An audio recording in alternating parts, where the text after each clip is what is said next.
नमस्कार, आप देख रहे हैं हरियाणा भारत और मैं हूं आपके साथ सुनैना सिंह। बुलेटिन की शुरुआत करते हैं हेडलाइंस के साथ।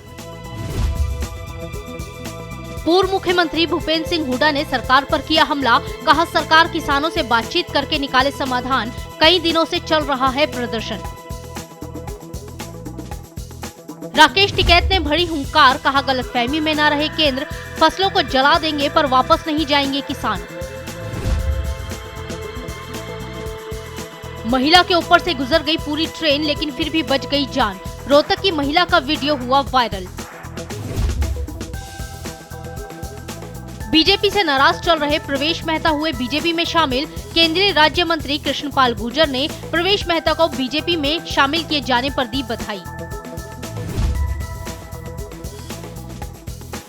5 मार्च से शुरू होगा हरियाणा का बजट सत्र, 30 साल में पहली बार सदन में नहीं होगा कोई इनेलो का विधायक। नए कृषि कानून के विरोध में जहां एक और किसानों ने देश भर में ट्रेनों को रोककर विरोध जताया, इस बीच पूर्व मुख्यमंत्री भूपेंद्र सिंह हुड्डा ने सरकार पर हमला किया। हुड्डा ने कई मुद्दों पर सरकार को घेरा। किसानों के मसले पर बोलते हुए उन्होंने कहा कि मेरा सरकार से आग्रह है कि किसानों से बातचीत करे और जल्द कोई समाधान निकाले। किसानों को बहुत लंबा समय हो गया है, बातचीत से समाधान निकलेगा। अगर सरकार किसानों की बात मान जाए तो समाधान जरूर निकलेगा। इसके साथ ही महंगाई पर उन्होंने कहा कि जिस हिसाब से महंगाई बढ़ रही है उससे गरीब और मध्यम वर्गीय लोगों के लिए बड़ी मुश्किल हो गई है। पिछले 5-6 साल में अमीर और गरीब में बहुत अंतर आ गया है। गरीब और गरीब होता जा रहा है और अमीर होता जा रहा है। मेरा सरकार से आग्रह है कि इनसे वार्तालाप शुरू करें और इसका समाधान निकालें, किसानों की बात माने, ताकि किसान इतने दिनों से अपने घर से बाहर निकले, घर जाके अपना काम करें।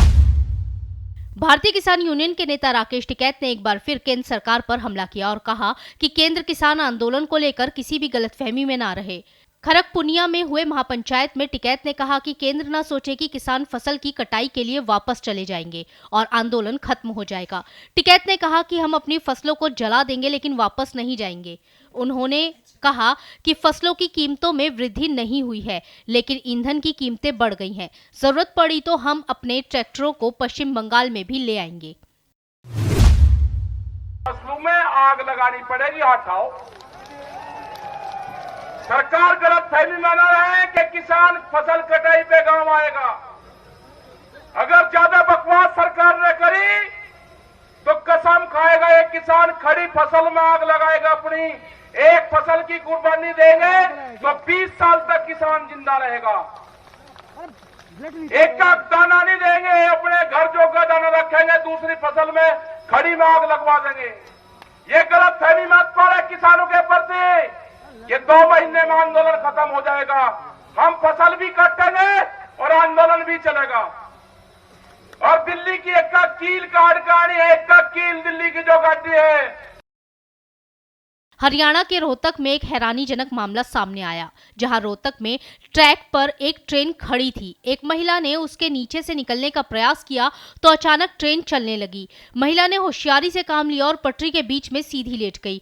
ट्रेन महिला के ऊपर से गुजर गई और महिला को कोई नुकसान नहीं हुआ। इस पूरे मामले का वीडियो वायरल हो गया। लंबे समय से बीजेपी से नाराज चल रहे प्रवेश मेहता बीजेपी में शामिल हो गए हैं। केंद्रीय राज्य मंत्री कृष्णपाल गुर्जर ने प्रवेश मेहता को बीजेपी में शामिल होने की बधाई दी और साथ ही शपथ ग्रहण कराई कि वो पूरी ईमानदारी और निष्ठा के साथ पार्टी के हित में काम करेंगे। इस मौके पर विधायक नरेंद्र गुप्ता भी मौजूद रहे। सभी ने एक दूसरे को फूल मालाएं पहनाई और मुंह मीठा कराया। और साथ ही केंद्रीय राज्य मंत्री कृष्णपाल गुर्जर ने कहा कि हम जमीनी स्तर पर हमेशा जनता के हित में कार्यरत थे और कार्य करते रहेंगे।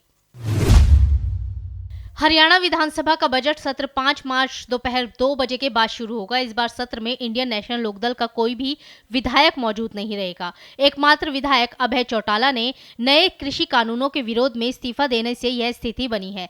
3 दशक में ऐसा पहली बार होगा जब इनेलो का एक भी विधायक सदन में मौजूद नहीं रहेगा। वहीं सदन में इस बार विधायकों को 2 गज की दूरी पर बिठाया जाएगा। साथ ही नेता प्रतिपक्ष भूपेंद्र हुड्डा सदन में सरकार के खिलाफ अविश्वास प्रस्ताव लाने की तैयारी में है। सत्र के हंगामेदार होने के आसार हैं। बल्लभगढ़ के विकास के लिए आए दिन मंत्री मूलचंद शर्मा विकास कार्य करते रहते हैं। इसी कड़ी में परिवहन मंत्री मूलचंद शर्मा के बेटे नवीन वशिष्ठ ने बल्लभगढ़ विधानसभा की शिव शारदा कॉलोनी में लगभग 13,50,000 की लागत से होने वाले विकास कार्यों की शुरुआत की।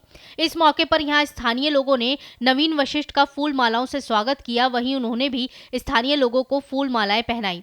परिवहन मंत्री के पुत्र नवीन वशिष्ठ का कहना है कि प्रदेश के मुख्यमंत्री आदरणीय मनोहर लाल खट्टर और परिवहन मंत्री आदरणीय मूलचंद शर्मा के नेतृत्व में बल्लभगढ़ विधानसभा का चहुमुखी विकास किया जा रहा है।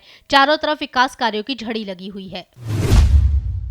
कृषि कानूनों के खिलाफ आंदोलन का आज 86वां दिन है। बीते दिन किसानों ने देश भर में दोपहर 12 बजे से शाम 4 बजे तक ट्रेन रोककर प्रदर्शन किया। इसका ज्यादा असर पंजाब और हरियाणा में देखा गया। इन दोनों राज्यों में कई ट्रेनों की आवाजाही पर असर पड़ा।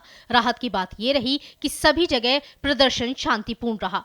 कहीं से किसी तरह की हिंसा या तोड़फोड़ की खबरें नहीं आई। रेलवे का कहना है कि ट्रेनों की आवाजाही पर ज्यादा असर नहीं पड़ा। कुछ इलाकों में प्रदर्शनकारियों ने ट्रेनें रोकी, लेकिन अब सभी जोन में ट्रेनों की आवाजाही नॉर्मल हो गई है।